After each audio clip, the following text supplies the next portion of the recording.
자, 여러분 이어서 보도록 하겠습니다. 680페이지입니다. 자, 요약집 680페이지 7번 보유기한 특례입니다. 1세대가 1주택을 2년 보유하고 양도해야 되는데 2년 미만 보유했는데도 비과세받을 수 있는 특례입니다. 자, 먼저 1번에 임대주택 특례인데요. 보시면 임대주택 특례는 이런 거예요.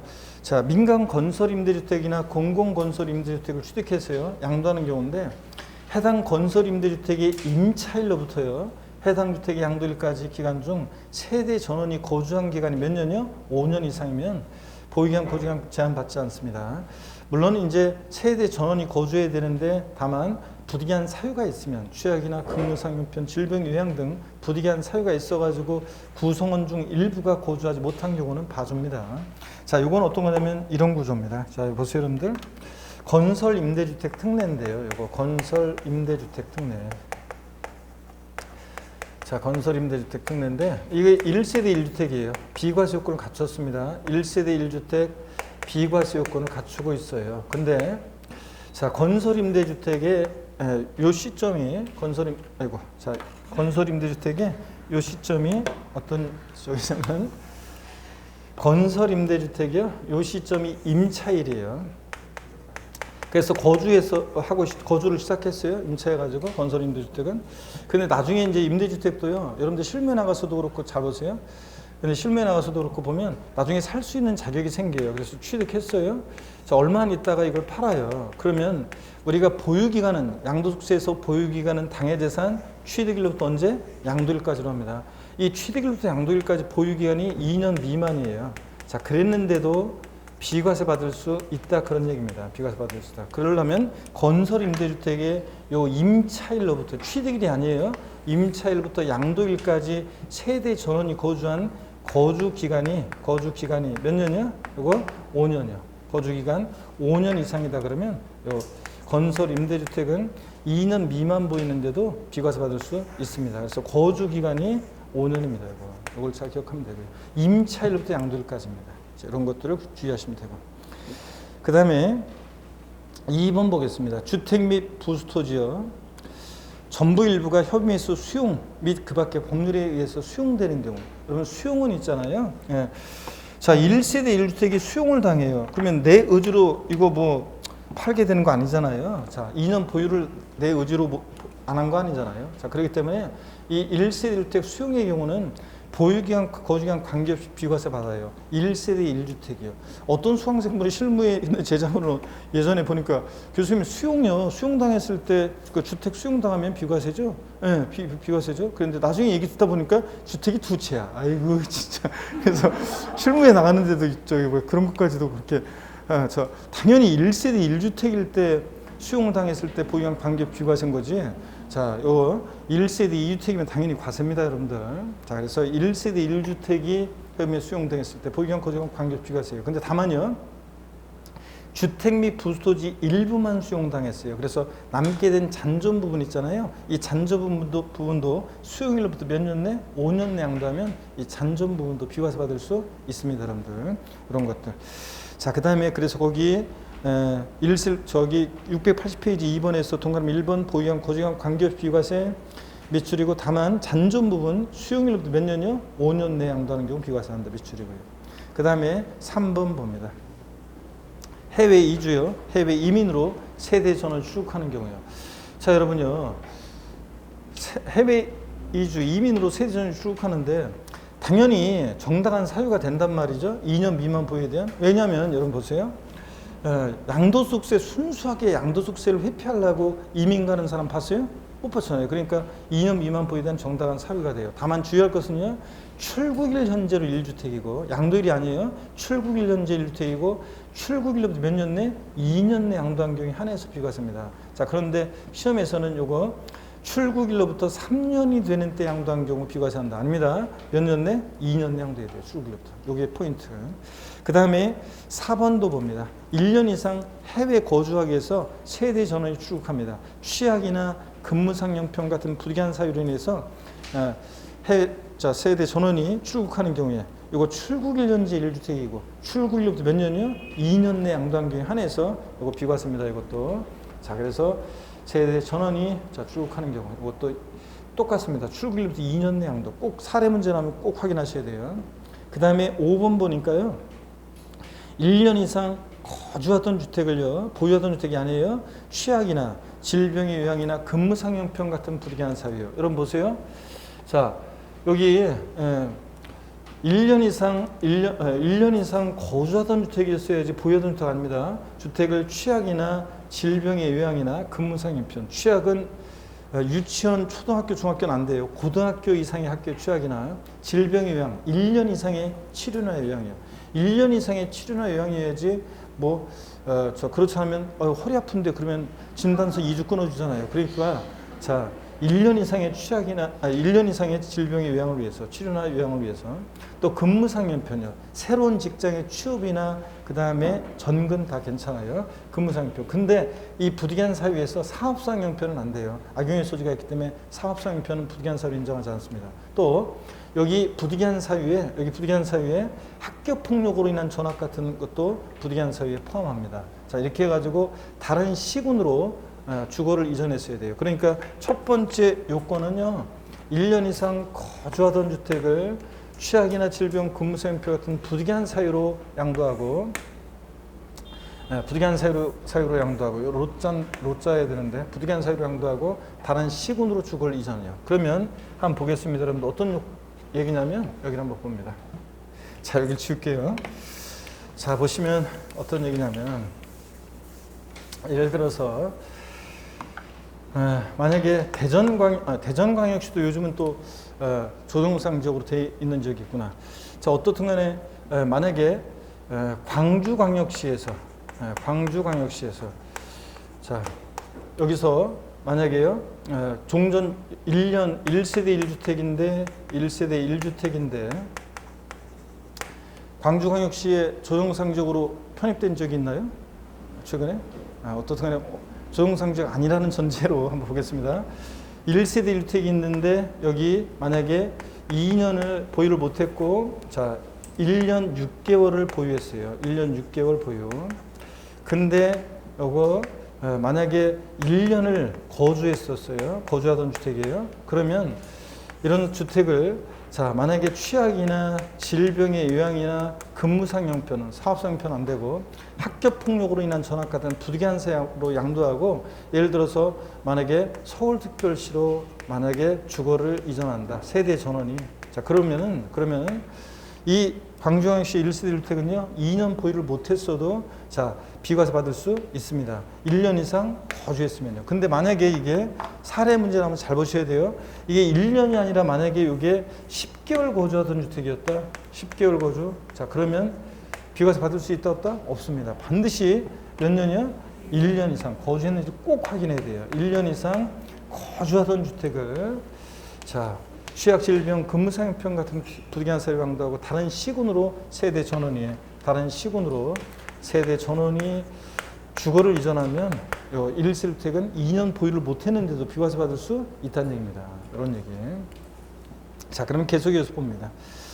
거주기한의 제한을 받지 않는 경우가 나오는데 어떤 얘기냐면 거주기한의 제한을 받지 않는 경우 거주자가요. 여러분 보세요. 조정 대상 지역 공고가 있을 날 이전에 매매 계약을 체결하고 계약금을 지급한 사실이 증빙 서류에 의해서 확인되는 경우에는 해당 거주자가 속한 1세대가 계약금 지급일 현재 주택을 보유하지 않는 경우 이런 경우에서는 자 비과세 2년 거주를 하지 못했어도 비과세 받을 수 있습니다. 여러분들 이런 것들 한번 봅니다. 그래서 거기 한번 보시고요. 그러니까 조정상 지역 공고일 이후에 취득한 주택만 2년 거주 요건을 요하는 거지. 만약에 조정상 지역 공고일 이전에 매매계약 체결하고 잔금 지급한 계약금 지급한 사실이 입증이 되면 그럴 때는 2년 거주를 안 해도 됩니다. 보유기간 계산 한번 보겠습니다.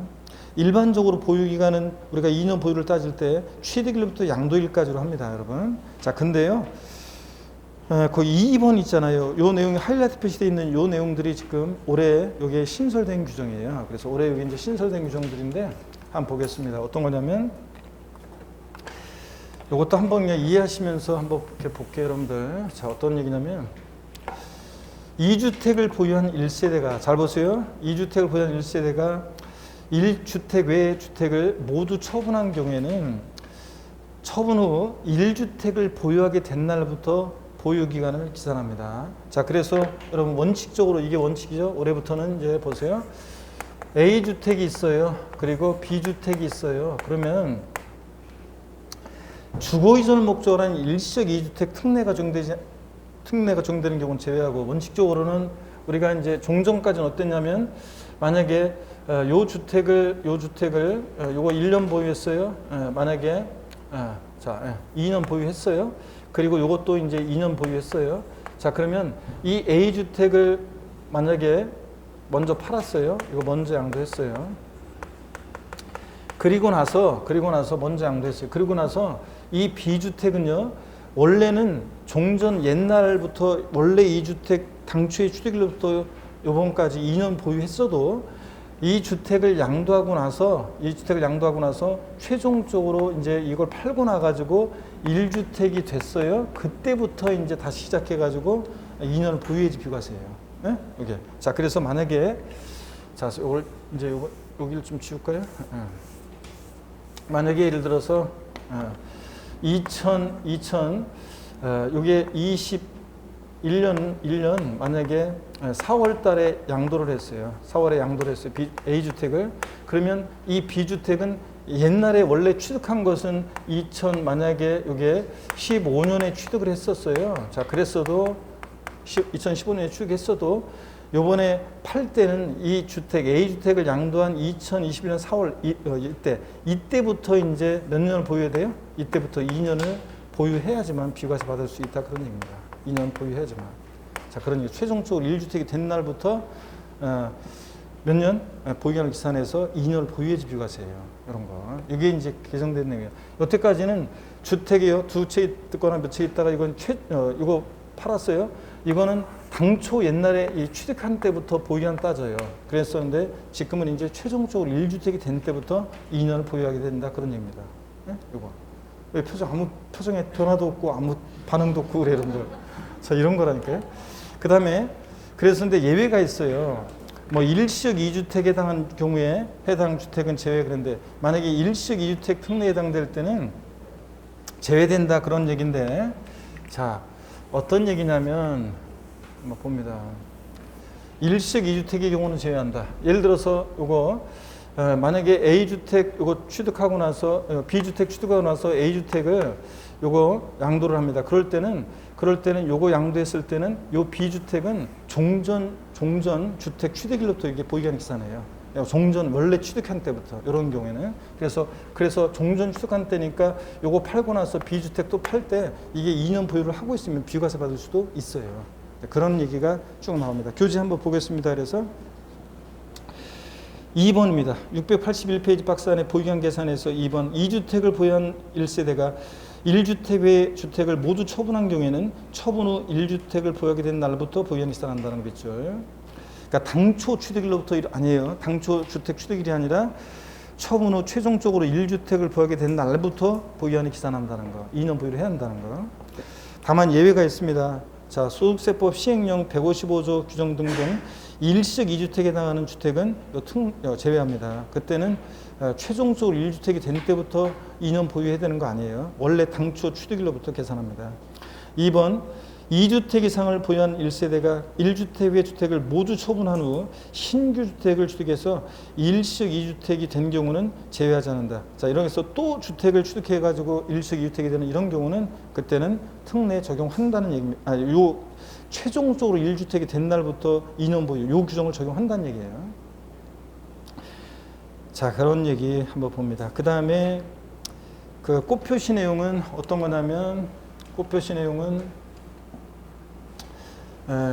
여기서 양도, 증여, 용도 변경, 그러니까 양도에 관한 것이 그러니까 최종적으로 1주택 처분, 주택 처분이라는 게 뭐냐면 양도, 증여, 용도 변경에 따른 변경을 말하고 주거용으로 사용하던 오피스를 업무용으로 건물로 사실상 용도 변경하는 경우도 포함합니다. 자, 그런 걸 말하는 건데 거기 어디냐면 본문에서 있잖아요. 본문에서 그러니까 거기 동그라미 2번 본문에서 2주택 이상을 보유한 1세대가 1주택의 주택을 모두 처분한 후에서 이 처분이라는 것이 양도의 의미, 양도도 있지만 증여하거나 용도 변경하거나 이런 것도 처분으로 본다는 겁니다. 처분한 후 신주택을 취득해서 일시적 2주택이 된 경우는 그때는 또 주택을 취득해가지고 이럴 때는 제외하지 않는다. 즉 그때는 최종적으로 1주택이 된 날부터 2년 보유를 해야 한다는 얘기입니다. 이게. 자, 그 다음에 3번 한번 볼게요.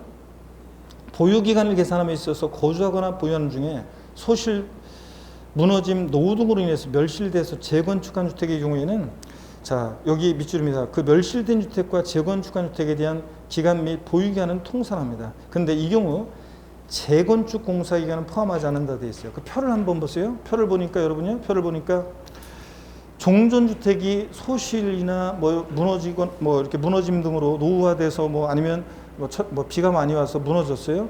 그래서 종전주택을 다시 이제 때로 무너졌으니까 집을 다시 지어요. 그럴 때 그 공사 기간 다시 공사 지었어요. 그래서 그럴 때는 재건축 공사 기간은 포함한다 안 한다? 안 해요. 만약에 소실독에 노후 등으로 무너져서 재건축하는데 종전주택의 보유기간이 만약에 1년이라고 할게요. 공사 기간이 만약에 6개월이에요. 그래서 집을 새로 지었어요. 그래가지고 재건축한 주택의 보유기간이 6개월이에요. 그러면 자, 이 주택을 재건축한 주택을 양도했을 때 얼마 보유한 거예요 지금? 1년 6개월 보유입니다. 종전주택의 보유기간과 재건축한 주택의 보유기간은 통산을 해요. 근데 공사기간은 통산해요 안 해요? 안 해요. 보유기간 따질 때. 그러니까 1년 몇 개월 보유해요? 6개월 보유 이런 겁니다. 이렇게 하겠다는 얘기고. 그 다음에 4번에 상속받은 주택 있잖아요. 네, 상속받은 주택 봅니다. 원칙적으로 상속받은 주택은 상속 개시일로부터 양도일까지로 보유기간 따져요. 근데 이 동그라미 2번을 볼게요. 상속받은 주택으로서 상속인과 피상속인이 상속 개시 당시 동일 세대인 경우에는 상속 개시 전에 상속인과 피상속인이 동일 세대로서 자, 거주하고 보유한 기간을 통산한다 되어 있습니다. 그럼 이것도 먼저 한번 볼게요. 이것도 자 한번 봅니다. 이건 어떤 거냐면 상속받은 주택에 대해서 동일 세대원으로부터 상속받았을 때 한번 보겠습니다.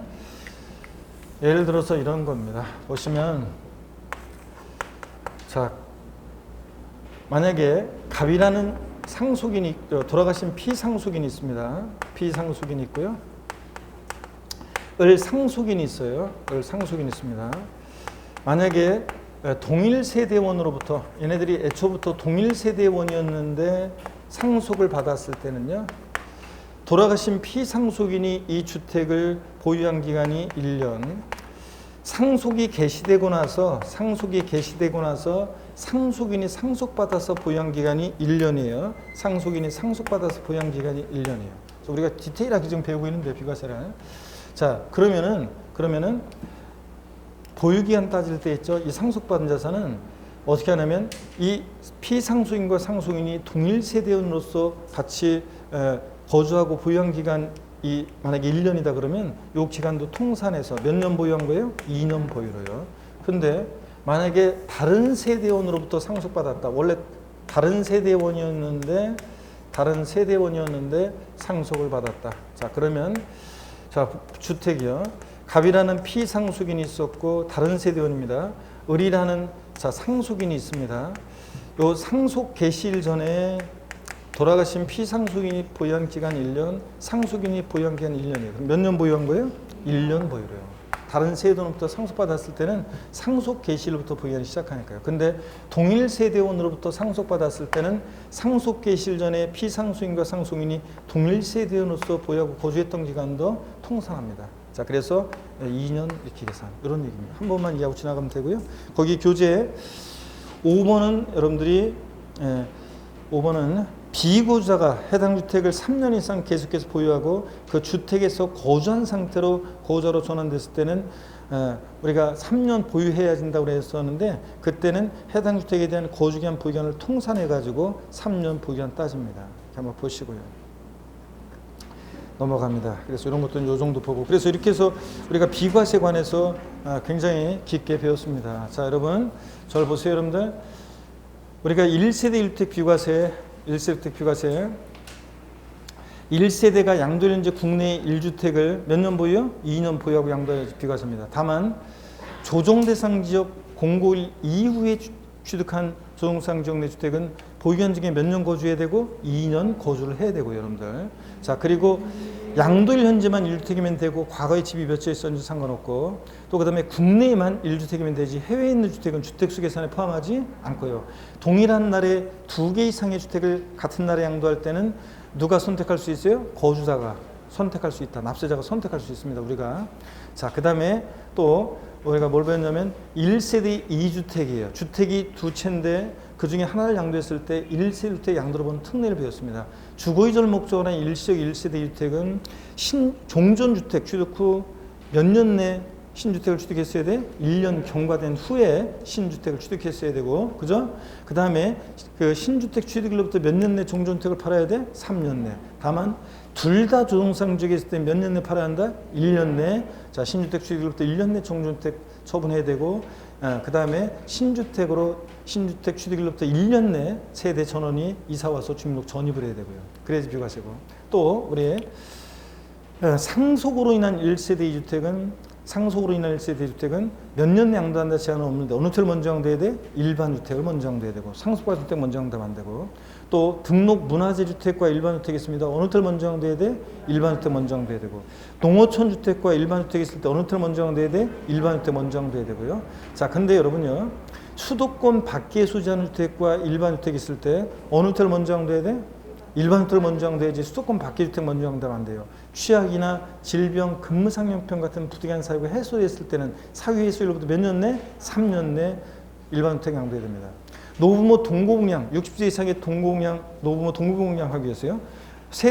그러니까 부모 둘 다 60세 이상일 것을 요하지 않아요. 한 사람이 60세 미만이어도 괜찮고 희귀성, 난치성 질병이 있었을 때는 60세 미만이어도 특례 적용받을 수 있습니다. 하여튼 직계존속 동거공양을 위한 1세대 주택은 학가 날로부터 몇 년 내? 10년 내. 어느 주택을 먼저 양도해야 돼? 아무거나 먼저 양도하는 주택 1세대부터 양도를 보고 혼인함으로 인한 1세대 주택은 혼인한 날로부터 몇 년 내? 5년 내. 아무거나 먼저 양도하는 주택 1세대부터 양도를 봅니다. 자, 우리가요 2년을 보유해야지 비과세인데 2년 미만 보이는데도 비과세 받을 수 있는 특례가 있습니다. 어떤 경우냐면 자, 건설임대주택이요. 임차일로부터 양도일까지 세대 전원이 거주한 기간이 몇 년? 5년 이상이면 취득일로부터 양도일까지 2년 미만 보여도 비과세 받을 수 있습니다. 1세대 1주택이 수용을 당했다. 보유기간 고지기간 관계없이 무조건 비과세예요. 다만 일부 수용의 경우에 남게 된 잔존 부분은 몇 년에 팔아야 한다? 잔존 부분 몇 년에 팔아야 돼? 예? 5년 내에 잔존 부분 팔면 잔존 부분도 비과세입니다. 필요 없잖아요. 잔존 부분 잘 안 팔리고 이런 거요. 짜투리. 그 다음에 또 봅니다. 해외 이민으로 세대 전원이 출국할 때 또는 1년 이상 취약이나 근무상 형편으로 해외 거주하게 해서 세대 전원이 출국할 때는 출국일 현재 1주택이고 출국일 몇 년 내 팔아야 돼? 2년 내 양도했을 때 이 1세대 1주택 2년 미만 보여도 비과세입니다. 또요. 그래서 사례 문제 나오면 해외 출국은 사례 문제 나오면 출국일부터 2년 내 팔았는지 꼭 확인하셔야 되고 그 다음에 1년 이상 거주하던 주택입니다. 보유가 아니라 1년 이상 거주하던 주택을 취약, 질병에 의한 근무상 형편, 학교폭력으로 인한 전화, 사업상 형편은 돼야 안 돼요? 안 되고 자 양도하고 요거 세대 전원이 다른 시군으로 주거를 이전할 때 이 자 1세대 1주택은 2년 미만 보유했어도 비과세 받을 수 있습니다. 여러분들 이런 것들 1년 이상 근데 반드시 거주했어야 돼요. 10개월 거주하는 주택이면 안 돼요. 이런 것들 자 주의해서 보시면 됩니다. 이렇게 해서 이런 것들 여러분들이 이 정도 아시면 되고요. 그 다음에 682페이지 이제 겸용주택입니다. 자 그런데 그 전에 우리가 문제를 좀 한번 풀어 보셔야 되겠습니다. 이걸 잠깐 보세요, 여러분들. 문제를 한번 통해서 복습을 한번 해보겠습니다. 그래서 제가 이제 앞으로는 오늘 지난주에 첫 저기만 제가 오늘 길게 복습 시작하고 했는데 앞으로는 계속 중간중간에 복습하고 이런 식으로 중간중간 복습하고 그 다음에 중간중간 문제를 계속 통해서 복습하고 이런 식으로 하겠습니다. 그래서 처음 시작할 때 너무 길게 했더니 너무 길어가지고 공부량이 많아서 복습 시간이 너무 길고 그래서 이렇게 중간중간 복습하고 중간중간 문제를 통해서 계속 복습해 드리도록 하겠습니다. 이거 보세요.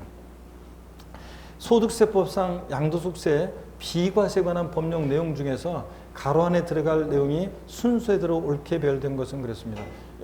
보시니까 단 취득 당시 조정상 지역 내 주택을 양도하는 경우이고 해당 주택은 조정상 지역 공고를 이후에 취득하였음 그랬습니다. 자, 그러면 1세대 고가주택 제외하고에 대한 비과세 규정은 해당 주택을 몇 년 이상 보유하고 몇 년 이상 보유해야 돼요? 아이고, 이건 기본이지. 몇 년 이상 보유해야지 비과세예요? 2년 이상 보유하고 그 보유한 중 몇 년을 거주해야 돼요? 조정상 지역 공고를 이후에 취득한 주택이라잖아요. 그러니까 보유한 중 몇 년 거주해야 돼? 2년 이상을 거주하고요. 2년, 그 다음에 2년 이상 거주해야 되고 하나요 적용된다. 다만 비구자가 해당 주택을 몇 년 이상 계속해서 보유하고 그 주택에서 거주한 상태로 거주로 전환됐을 때 이 거주한 주택, 자, 몇 년 보유해야지 비과세입니까? 비구자가 거주로 전환됐을 때는 몇 년 보유해야 돼요? 3년 이상을 계속해서 보유하고, 자, 그 거주의 주택 이런 그러니까 비거주자가 거주로 전환됐을 때 이 거주의 주택은 몇 년 보유해야지 비과세다? 3년이요. 3년 이상 보유해야지 비과세입니다. 일반적으로 몇 년만 보유하면 비과세인데 2년만. 자, 근데 비거주자가 거주로 전환될 때는 3년을 보유해야 합니다. 여러분, 이런 내용이요. 자, 그 다음에 그래서 정답은 2번입니다. 자, 그래서 이런 얘기입니다. 계속해서 보겠습니다.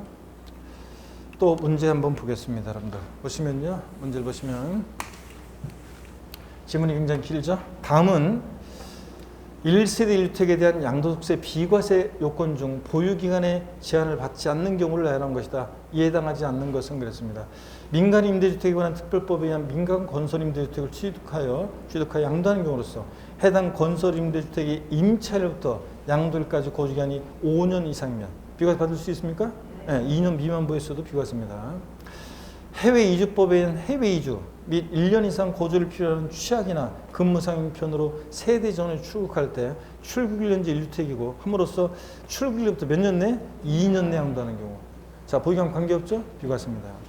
주택 및 그 부토지 전부 일부가 공시법이나 법률에 의해서 협의에서 수용되는 경우 수용일부터 5년 내 양도하는 잔존 부분 포함해서, 자, 이거 수용은 무조건 비과세죠? 네, 자, 비과세고 보유한 거주기간 관계없이요. 또 봅니다, 여러분. 자, 도시 및 주거환경 정비법에 의한 재건축 사업의 정비사업 조합에 조합원으로 참여한 자가 그 사업 시행 기간 중 어쩔 수 없이 임시로 살집, 다른 주택, 대체주택을 취득해서 1년 이상 거주하다가 사업계획에 따라 취득하는 주택으로 세대 전원이 이사하면서 그 다른 주택을 양도할 때, 요거는 미리 이건 제가 알려드리면 이것은 비과세 받을 수 있어요. 자, 우리가 도시개발사업, 정비사업 벌어질 때 임시로 살집이 필요하잖아요. 기존 주택 다 때려부시니까. 그래서 대체주택 취득해서 여기서 살다가 이거 완공되면 이거 팔고 일로 이사 올 때 그때 얘기입니다. 그때 임시로 살 집이라는 게 전제되어 있기 때문에 그 사업 시행 기간 중 다른 주택 취득했을 때 이 주택은 2년 미만 보여도 비과세예요. 이따가 또 나옵니다. 나중에. 취득 후 1년간 거주한 주택을 1년 6개월 보였습니다. 사업상 형편으로 세대 전원이 다른 시군으로 주거를 이전함으로써 양도하는 경우. 보유기간 제한 없습니까? 아닙니다. 예. 자, 왜 틀렸어요, 이거? 그렇습니다. 1년 이상 거주했던 주택이고, 근데 1년 6개월 보유해서도 비과세 받을 수 있지만 사업상 형편은 부득이한 사유로 인정한다, 안 한다? 안 합니다. 취약, 질병의 요양, 근무상 형편, 학교폭력 같은 부득이한 사유였어야 됩니다. 그래서 이거는 비과세 받을 수 없습니다. 자, 이런 문제였고요. 그래서 5번이 정답이고, 사업상 형편은 부득이한 사유가 아닙니다. 겸용주택입니다, 여러분들. 자, 그래서 거기 교재 보니까 주거와 주거 이배용대 겸용되는 겸용주택이요. 이게 1세대 1주택 비과세 요건을 갖추고 있어요. 그러면 주택으로 보면 비과세잖아요. 근데 상가로 보면 과세잖아요. 그럴 때 비과세 과세 면적 계산하는 거요. 한번 봅니다. 이게 몇 년 전에 계산 사례 문제로 나왔기 때문에 또 계산 사례 문제로 나올 가능성은 낮지만, 그래서 건물에 대한 걸 잘 기억하시면 된다고 그랬고요. 거기 한번 보세요. 주택 면적이 주택 이해 면적보다 커요. 자, 그러면 어떻게 합니까? 전부 주택을 봅니다. 그죠? 근데 그래서 전부 주택을 보니까 전부 뭡니까? 비과세입니다. 자, 보세요, 여러분들. 그래서 만약에 주택 면적이 60제곱미터고 주거 이해 면적이 40제곱미터인 건물 연면적 100제곱미터 중에서 그런 겸용주택입니다. 1세대 1주택 비과세권 갖췄어요. 비과세되는 면적은 몇 제곱미터냐? 주택 면적이 주택 이해면보다 크니까 그때는 어떻게 한다요? 전부 주택을 본대요. 그러니까 요 사례 같으면 100제곱미터 전부를 비과세합니다. 예? 이거 100제곱미터 전부 비과세고. 그 다음에 비과세되는 토지 면적은 전체 총 토지 면적과 주택 정착 면적의 도시적은 5배, 도시밖은 10배 한 거 비교해서 둘 중 적은 것을 비과세합니다. 또 보세요. 주택 면적이 주택 이해 면적보다 작거나 같아요. 주택 면적이 40제곱미터, 주거 이해 면적이 60제곱미터, 건물 면적 100제곱미터 중에서 그러면 비과세되는 건물 면적 몇 제곱미터냐? 이때는 주택 이외 부분은 주택을 보지 않는다. 법령이 이렇게 되어 있어요. 주택 이외 부분은 주택을 보지 않는다. 그 말은 주거 부분만 주택을 보니까 비과세는 면적은 몇 제곱미터? 40제곱미터만 비과세합니다. 그래서 여러분 우리 양도세 겸용주택 저 부등호를 잘 보세요. 물론 이제 이 토지에 대한 것은 나중에 사례 연습 한번 해볼 건데 이 겸용주택의 전체 토지 면적 곱하기 건물의 연면적 분의 주택 면적 안 분한 거하고 그 다음에 주택 정착 면적의 도시역은 5배, 도시밖은 10배 한 거 비교 둘 중 적은 것을 주택 부속 토지로 비과세하는 건데 나중에 기술된 사례 연습 한번 해볼 거고요. 일단은 우리가 뭘 중요하냐면 이 건물에 대한 거 요걸 좀 잘 기억하셔야 돼요. 자, 요걸 부등호, 주택 면적이 클 때 부등호, 주택 면적이 작거나 같을 때 부등호를 우리가 잘 기억하면서 여기를 봅니다. 저걸 한마디로 표현하면 저 건물에 대한 것은 한마디로 표현하면 위에 있는 부등호, 주택 면적이 클 때 부등호, 작거나 같을 때 부등호 이걸 머릿속에 떠올려 보시면서 이걸 한마디로 표현하면서 건물에 대한 것은 주택 면적이 뭐 할 때만? 클 때만 전부주택이었습니다. 클 때만 전부주택이지. 작거나 같으면 주거분만 주택이고. 자, 그래서 이거 암기 어떻게 하느냐. 양도세 겸용주택은 일실주택 비과세권 갖춘 겸용주택. 암기 어떻게 한다고 했습니까? 부등호 주택이 클 때만 전부주택. 그래서 주택면적이 크면 전부주택입니다. 이렇게. 그 다음에 2번 보겠습니다. 다가구 주택 보겠습니다. 다가구 주택이요. 자, 다가구 주택은 여러분요. 다가구 주택은 고가구 주택이 벌써 나와버렸네. 다가구 주택 한번 보세요. 해당 다가구 주택을 구획된 분별로 양도하지 않고 하나의 매매 단위로 해서 양도할 때는 이를 단독주택으로 본다. 여러분요. 9가구가 거주하고 있는 다가구 주택도요. 자, 이것을 하나의 단위로 팔잖아요. 그러면 하나의 주택 양도로 봅니다. 그래서 일시주택 양도로 보니까 비과세권을 갖추면 다가구 주택 비과세 받을 수 있습니다. 2번 단독주택으로 보는 다가구주택의 경우에 전체를 하나의 주택으로 봐 고가주택 기준을 적용한다. 그렇습니다. 다가구주택을 통째로 팔아요. 그러면 실거래가에 9억 원 초과하느냐를 따질 때는 전체 가격을 가지고 실거래가에 9억 원 초과하느냐를 따진다. 그런 의미입니다. 자, 그리고 9번에 고가주택입니다. 범위가 나오는데요. 고가주택. 자, 고가주택이라는 것은 어떤 거냐? 실지 거래가액이 9억을 초과하는 주택인데 보세요. 주택의 종류라든가 면적 이런 거 관계없습니다. 시설 관계없이 자, 실지 양도한 가액이 얼마 여러분들? 실거래가로 얼마? 9억 초과하는 주택입니다. 그래서 우리가 아까 부동산 임대업에서는 1주택, 1개 소유하는 자의 주택, 1주택 소유하는 자의 주택임대 비과세에서 비과세 배제되는 고가주택은 어떤 거였습니까? 기준시가로, 과세기한 종료일 현재 기준시가로 9억 초과하는 주택인데 양도세는 실거래가 초과하는 주택입니다. 기준시가로 작년에 바꿔서 나왔고요. 계속 봅니다. 그래서 실거래가에 9억 원 초과하고 밑줄이고 동그라미 2번을 보겠습니다. 교재. 고가주택을 적용함에 있어서 겸용주택의 주택으로 보는 부분에 해당하는 실거래가액을 포함한다. 자, 보세요. 겸용주택 아까 배웠잖아요. 겸용주택 아까 배웠는데 한번 보세요. 무슨 얘기냐면 겸용주택에서 주택면적이 주택 이해 면적보다 커요. 주거면적이 60제곱미터, 주거 이해 면적이 40제곱미터. 자, 1세대 비과세권 같은 겸용주택일 때 고가주택이냐 여부를 판단할 때는 어떻게 하냐면 주택면적이 커서 전부주택으로 볼 때는 이렇게 전부주택으로 볼 때는 주택면적이 커가지고 이걸 전부주택으로 볼 때는 얘가 고가주택이냐를 판단할 때 자, 만약에 주택면적의 가격이 6억, 상가면적의 가격이 4억이면 고가주택이 없느냐를 판단할 때 주택으로 보는 부분의 가격도 포함해서 판단해요. 그러니까 얘 얼마예요? 10억. 그러니까 실거래가에 9억을 초과했으니까 얘는 고가주택이 된다 그런 얘기입니다. 이렇게 하겠다는 얘기 이해하시면 되고요. 자, 그 다음에 계속 이어서 봅니다. 2번에 고가주택 및 조합원 입주권에 대한 양도세 과세 입장을 보겠습니다. 고기 한번 드시고요. 여러분들 또 요거, 자, 이건 또 잘 보셔야 되는데, 고가주택에 대한 양도차익 계산 어떻게 할 것이냐는 얘기인데, 자, 고기 한번 드시고 목 운동 다시 한번 합니다. 아이고, 자, 운동. 반대로도 돌리시고, 허리도 좌로 우로 돌립니다. 아이고, 기지개도 화끈하게 제낍니다, 여러분들. 자, 좋습니다. 자, 보시면요, 여러분, 우리가 고가주택 실거래가 9억 원 초과하는 고가주택뿐만 아니라요, 조합원 입주권도 실지 거래가액이 9억 원을 초과하면 조합원 입주권도 고가주택처럼 똑같이 양도세 계산합니다. 자, 그래서 양도세가 과세되는 고가주택 및 양도세 비과세 대상에서 제외되는 이 실거래가 가액이 9억 원을 초과하는 조합원 입주권도요, 똑같이 얘네들은 양도차익이나 장기 보유비용제를 계산할 때 이제 안분 계산합니다. 자, 그래서 안분 계산하는데 어떻게 하느냐? 안분 계산 이렇게 합니다. 우리가 비과세 요건을 갖췄어요. 어떤 주택이?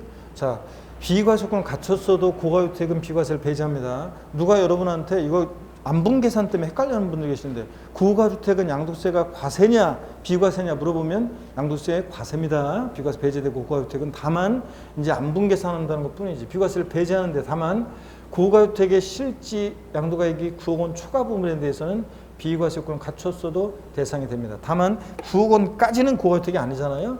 그래서 이제 안분 계산을 하는 건데, 자, 그래서 고가주택 및 조합원 입주권에 대한 양도차익 계산은 어떻게 하느냐?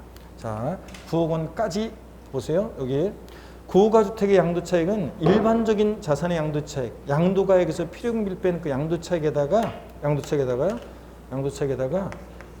양도가액분의 양도가액 마이너스 9억 원 이렇게 안분 계산합니다. 9억을 왜 빼냐고요? 자, 보세요. 우리가 비과세권 갖춘 고가주택은 봅니다.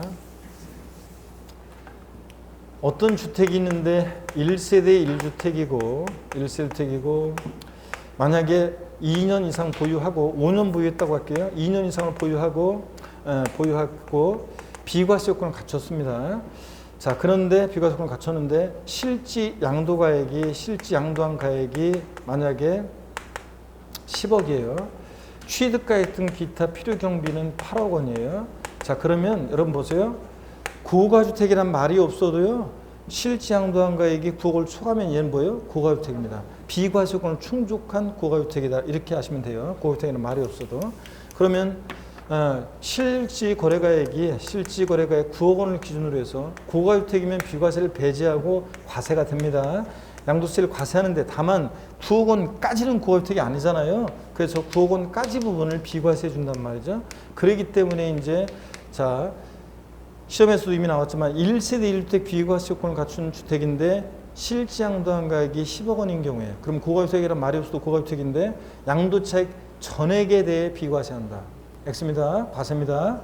근데 양도차익 전액에 대해서 자, 과세한다. 틀립니다. 전액 과세도 아니고 전액 비과세도 아닙니다. 9억 원까지는 비과세, 9억 초과액 과세예요. 자, 전액 비과세한다 틀 땡, 전액 과세한다 땡입니다. 자, 이렇게 해서 9억 원까지 비과세를 빼기 위해서 이렇게 안분 계산해요. 일반적인 양도차익 곱하기 양도가액분의 양도마이너스 9억 원. 그럼 여기 보세요, 여러분들. 이 경우에 양도차익, 전체 양도차익, 양도가액 필요금비를 뺀 전체 양도차익 얼마예요? 2억 곱하기 양도가액분의 양도가액 마이너스 얼마? 9억 원. 이렇게 안분합니다. 그러면 이 계산식은 외워두셔야 되는데 10에서 9 빼니까 1이죠? 2억의 10분의 1이니까 얼마다? 2천만 원. 이런 식으로 해서 비과세권 같은 고가주택의 양도차익을 계산합니다. 그러면 장기 보유특별 공제 계산도 안분해요. 자, 보세요. 장기 보유특별 공제 계산도 안분하는데, 일반적인 장기 보유통제 곱하기 양도가액분의 양도마이너스 9억 원입니다. 자, 오늘 만약에 처음 들어가지고 5월 핵심 유학까지 과정을 처음 들어가지고 장기 보유통제가 뭔가요? 모르시는 분은 괜찮아요. 이 식의 의미만, 안분한다는 식의 의미만 알고 그냥 넘어가시면 돼요. 요거 의미만 알고 넘어가시면 되고요. 나중에 다 알게 됩니다. 자, 우리가 기본 과정을 공부했던 분들은 보세요. 장기 보유통제 계산은 어떻게 하냐면요, 이렇게 해요. 일반적인 장기 보유통제액은요. 일반적인 장기 보유통제액은 양도 차익에다가요. 양도 차익 일반적인 장기 보유통제액은 양도 차익에다가 공제를 적용하는데 이게 만약에 5년을 보유했어요. 자, 5년을 보유했어요. 그러면은 지금은 이제 이게 조금 복잡해졌어요. 이게 조금 지금은 복잡해졌는데 5년을 보유했다 그러면 만약에 5년을 보유했다. 그러면 원래는 이제 이게 거주도 이제 해야 돼요. 거주도 이게 하고 보유도 5년을 하고 이렇게 해야지 이제 되는데 만약에 공제율을 거주도 5년 했다고 칠게요. 5년 거주도 하고 뭐 그래가지고 그러면 보유 연수에다가 이제 거주기간 연수별로 4%씩 적용하거든요. 4%씩 보유 연수, 거주 연수에 4%씩 장기공제 공제를 정해요. 그래서 4, 5, 20, 4, 5, 20 만약에 40%다. 자 그러면 2억에 40%니까 얼마입니까? 2억에 40%면 얼마예요? 예? 8천만 원이죠? 네, 그러면은 이게 이제 일반적인 장기보유 통제 구했어요. 그럼 여기다가 곱하기 양도가액분의 양도가액 마이너스 얼마? 9억 원이에요. 자 그러면 10에서 9빼니까 1이죠. 그래서 8천에 10분의 1이니까 얼마입니까? 800만 원. 이렇게 해가지고 장기 보유통제액을 계산해요. 이런 식으로 하는 거예요. 자 여러분들 이런 게 식이라는 건데 아유 계산 사례만지만 나오면 굉장히 관심을 잃어버린 분들이 계시는데 이 식의 의미만 좀 잘 알고 가시면 돼요. 그랬다 나중에 계산 이런 것들은 문제풀이 가서 연습 많이 하면 되는 거니까요. 자 교재를 봅니다. 그래서 682페이지 2번에 고가주택 및 조합원님 주권에 대한 양도세 과세 입장 1번에 비과세요건을 충족한 경우에 비과세 배제한다는 거 가로 안에 즉 고가주택 및 고가 조합원님 주권의 실제 양도가액이 9억 원을 추가한 부분에 대해서는 비과세요건을 갖췄더라도 과세상이 된다는 거 이런 것들 그 다음에 고가주택 및 조합원 입주권에 대한 양도차익 계산은 이런 식으로 안 분한다는 거 그 다음에 683페이지 장기 보유통제 계산할 때도 안 분한다는 거 양도차익과 장기 보유통제 계산은 그러면 그 박스 안에 중요한 내용이 나와 있네요. 한번 볼까요? 1번 비과세요건 갖춘 고가주택의 양도차익 및 장기 보유통제는 일반 주택과 달리 취급하나 기본공제나 세율 같은 것은 똑같아요. 자, 기본공제나 세율 등은 일반 주택과 동일하게 취급합니다. 뭐만 다르냐고요? 비과세권을 충족한 고가주택의 양도세 계산은 양도차익과 장기 보유통제 계산만 안 분해요. 달라요. 근데 기본공제나 세율은 고가주택이든 아니든 똑같아요. 예? 여러분. 그 다음에 2번 고가의 조합원 입주권도 실거래가가 9억을 초과하는 고가주택과 동일한 방식으로 양도소득금액 계산합니다. 이렇게 안분 계산해요. 양도차익과 장기 보유통제 계산할 때. 이런 정도 하시면 됩니다. 자 그리고 조합원 입주권 보유자의 주택이나 또는 조합원 입주권 양도시 특례 있잖아요. 이거는 여러분 시험에 한 번 나온 적이 없어요. 그냥 취지만 살짝 알고 가시면 돼요. 자 여러분 보세요. 이거는 시험에 입주권에 대한 것은 자세한 게 나온 적이 없으니까 여기 보세요.